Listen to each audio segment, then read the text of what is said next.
अल्लाह रब्बुल अर्शिल अज़ीम जेको इंसान तव्हां खां परे करे उन ते रो न, मायूस न थियो, उन में अल्लाह जी बहितरी हूंदी है। याद रखो इंसान, मां ग़लत ॻाल्हि कोन थो कयां, मां हेॾे ध्यानु ॾियो। अल्लाह रब्बुल अर्शिल अज़ीम जे इंसान खां तव्हांखे परे करे जा उनखे परे करे जा तोखे परे करे उन खां, त इन में अल्लाह जी बहितरी आहे। मायूस न थी, घबराए न। थी सघे मतां अॻिते अहिड़ो वक़्तु अचे हा जो तव्हां वॾी मुसीबत में फासो आहे। हा, अल्लाह जी हिकमत खे तूं न सुञाणी थी, अल्लाह जी रज़ा में राज़ी रहो।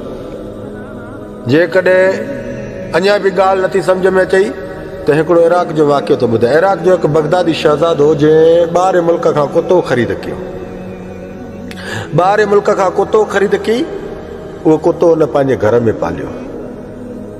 अचानक कुझु वक़्त खां बाद में उहो कुतो हुन खां ग़ाइब थी वियो, हले वियो, मायूस थी वियो, परेशान थी वियो। एतिरे क़दुरु जो जी मां हुन कुते जे लाइ मां वॾो कुझु सोचे वेठुमि, उहो कुतो मूंखे छॾे हली वियो। काॾे वियो? अब एतिरे क़दुरु जो पाड़े वारनि खे ऐं ग़ुलामनि खे लालच ॾियणु लॻो त इहो कुतो मूंखे वापसि कराए ॾियो, काथों बि ॻोल्हे ॾियो, मां तव्हांखे एतिरो इनाम अता कंदुमि।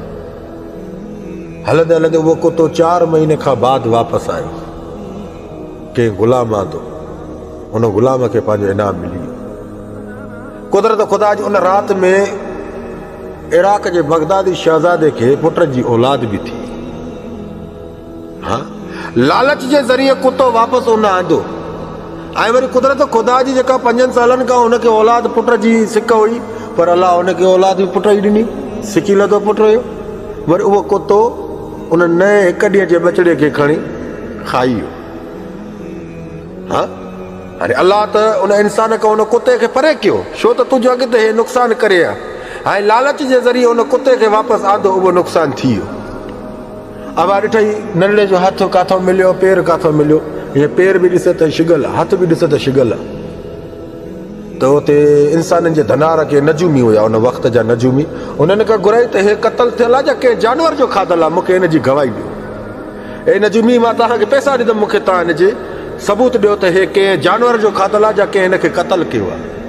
चई बाबा हे जानवर जो खाधल थो लॻे। जानवर जो खाधल थो लॻे? जानवर त मुंहिंजे घर में इहो कुतो ई हुयो। अबा हो एतिरो गुस्से में आयो जो उन कुते जे पेट खे बि कटाए पंहिंजी औलाद खे मन ॾिसणो हुयुसि। ख़ुदा जो कसम ग़लति ॻाल्हि कोन थो कयां।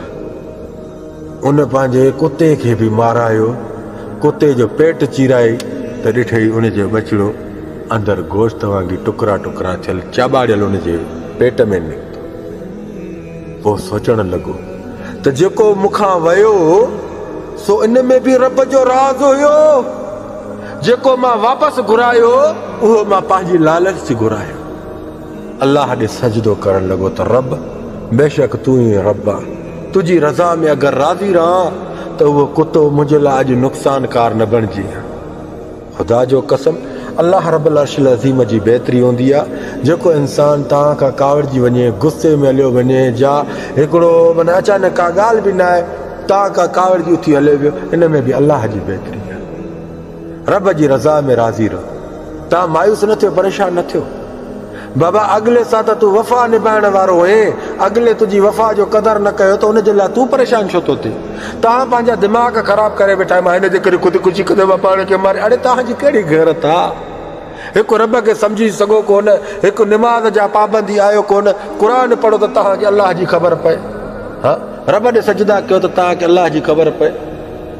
निमाज़ जा पाबंद थियो त अल्लाह तव्हांखे हक़ीक़त ॾेखारे थो। रब जी रज़ा में राज़ी रहो। अल्लाह कंहिंजे लाइ बुरो न चाहींदो। रब कुल शइ न क़दीर आहे। रब्बुल अर्शिल अज़ीम गफ़ूर रहीम। अल्लाह इंसाननि सां 70 माउनि खां वधीक प्यार थो करे। तोखे कीअं परेशान ॾिसंदो?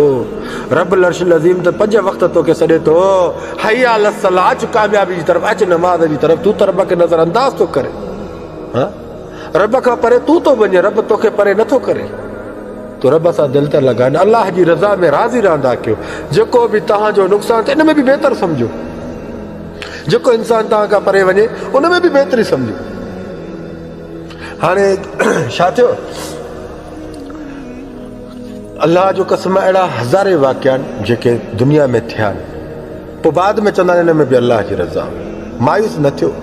हाँ, ॾिसो याकूब अलैहिस्सलाम खां बचड़ो यूसुफ अलैहिस्सलाम जुदा थी वियो। हाँ, केतिरा साल हिक ॿिए खां परते हुया, जो रोंदे रोंदे याकूब अलैहिस्सलाम जी अखियुनि जो नूर ख़तम थी वियो।